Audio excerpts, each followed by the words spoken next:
Okay, had some questions on 2.6 also, so we'll go over those briefly. For question number 1, it's asking for what is the average speed at which B and A drift away from the ridge at A. So from here to here during the past 67 million years. Slide this down so you can see that top part. And you're looking for that in centimeters per year. So to calculate that, we're going to have to, one, figure out the distance, and they give that to us. It's 1,338 kilometers. We'll convert that into centimeters, so and then divide it by years to get centimeters per year. So we're going to look at something like this. 1,338 kilometers is equal to 133,800,000 centimeters, and we're going to divide that by 67,700,000 years, and that's going to give us 1.8 centimeters per year. Okay, you're going to do the same thing for BAF to A using the information that's given to you, and then you'll be able to answer this question.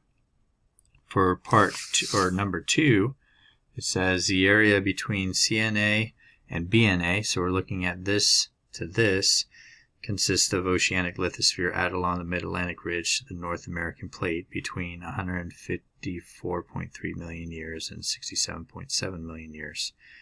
What's the average speed at which a new lithosphere was added to the North American plate along that line? So again, we're going to have to figure out the time difference here, and so subtract those. And then the distances from CNA to BNA is given to us 1,354 kilometers. So convert that to centimeters, and just like we did above, we'll be able to find the centimeters per year. And then you're going to do that for the rest of them and answer the question. Okay, so for sections B and C, you're going to be answering questions about the information that you got on 1 and 2 for part A, and basically it's just looking at whether the added lithosphere, whether it's being added symmetrically or asymmetrically. So essentially, are the rates the same? Is the same amount of crust being created on either side of this boundary at the same rate? So if you have further questions, go ahead and ask, but hopefully this gets you on the right track.